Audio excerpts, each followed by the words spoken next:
ভৌতিক ঘটনা শুনতে কার না ভালো লাগে, আর ঘটনাটি যদি হয় সত্যি ভূতের ঘটনা, তাহলে পুরানো দিনের সেই দাদু ঠাকুমার কথা মনে পড়ে যায়, তাই না? তাই আজ সত্য ভূতের ঘটনা অবলম্বনে এক হাড় হিম করা ভৌতিক গল্প। শেরপুর জেলার পাহাড়ি অঞ্চলে একটি আনসার ক্যাম্প আছে। সেখানকার লোকমুখে শোনা যায়, রাতের বেলা সেখানে এক পাল ছাগল ঘুরে বেড়াতে দেখা যায়। কেউ যদি ওই ছাগলের পালের একটি ছাগল দেখে ফেলে, তার নাকি মৃত্যু ঘটে। যা হোক, এই গুজবের কারণে কেউ জঙ্গলের কাছে যেতে চাইতো না। ক্যাম্পে একজন নতুন সদস্য এসেছিল, যে ছিল খুব জেদি আর একরকম।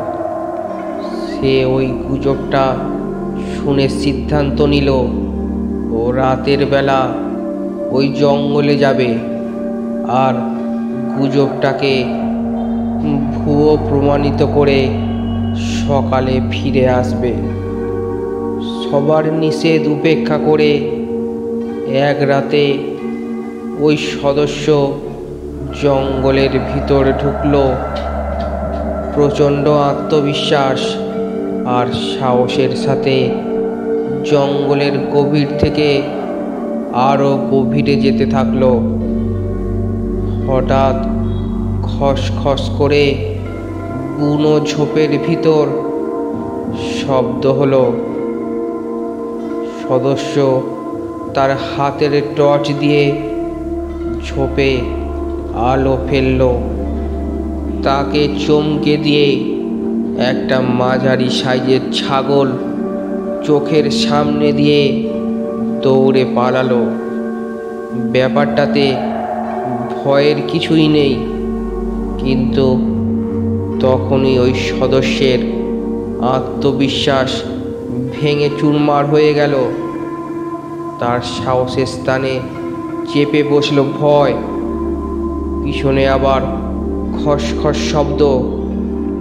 সদস্য আর দাঁড়িয়ে থাকতে পারল না, সমস্ত শক্তি দিয়ে দৌড় লাগালো। ক্যাম্পের নিশানা ভুলে গেল। তার পিছনে তাড়া করতে লাগলো ওই খসখস শব্দ। সদস্য দৌড়াতে দৌড়াতে একটা ছোট লেকের ধারে এসে পৌঁছালো। কিনারায় একটা নৌকা বাঁধা ছিল। সদস্যের মনে হলো ওই নৌকাটাই তাকে বাঁচাতে পারবে। সে নৌকায় উঠে বসলো। নৌকা নিয়ে লেকের মাঝামাঝি চলে এলো। সে ঠিক করলো ভোর না হওয়া পর্যন্ত এক চুলো এখান থেকে নড়বে না। কিছু সময় কেটে গেল। হঠাৎ জঙ্গলে আবার খসখস শব্দ। সদস্য ভীত চোখে তাকিয়ে থাকলো শব্দ যেখান থেকে আসছে। সেখানে জঙ্গলের ভিতর থেকে সাদা ফ্রক পরা একটা 11-12 বছরের মেয়ে বের হয়ে এলো। মেয়েটার মুখে একটা নিষ্ঠুর হাসি, চোখে ছিল অপলক মায়া। সদস্যটা ধূমপান করত। তার পকেটে ছিল একটা পুরো সিগারেটের প্যাকেট আর একটি ম্যাচ। সে শুনেছিল যে আগুন থাকলে নাকি এসব জিনিস কোনো ক্ষতি করতে পারে না। কাছেও আসতে পারে না। তাই সে সিগারেট ধরালো। হঠাৎ মেয়েটা একটা রক্ত হিম করা অট্ট হাসি দিয়ে বলল, কতক্ষণ সিগারেট খাবি? আগুন তো নিভে যাবে, আলো তো এক সময় শেষ হবে, তখন আর বাঁচবি না।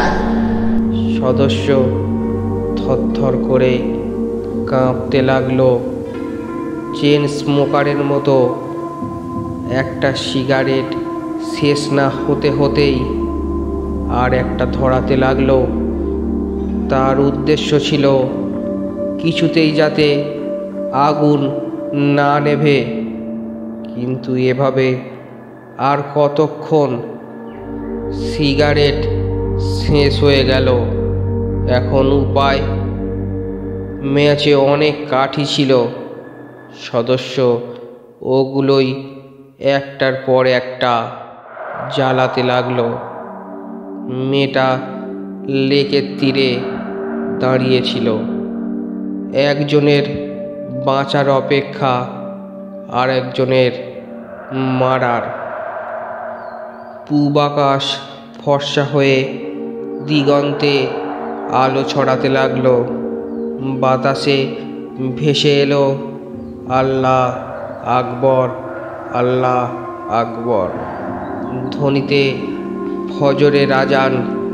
লেকের পানি ভোরের তাজা স্নিগ্ধ বাতাসে ঢেউ খেলাতে লাগলো। জঙ্গলে একটা থমথমে ভাব বিরাজমান। জীবন মৃত্যুর সন্ধিক্ষণে দাঁড়িয়ে একজন মানুষ আর একজন অশরীরী। মেয়েটা চলে যেতে প্রস্তুত হলো। জঙ্গলের দিকে ধীরে ধীরে এগোতে লাগলো। হঠাৎ থমকে দাঁড়ালো। ধীরে ধীরে মুখটা লেকের দিকে ফেরালো। ঠোঁটে নিষ্ঠুর হাসি ফুটিয়ে বলল,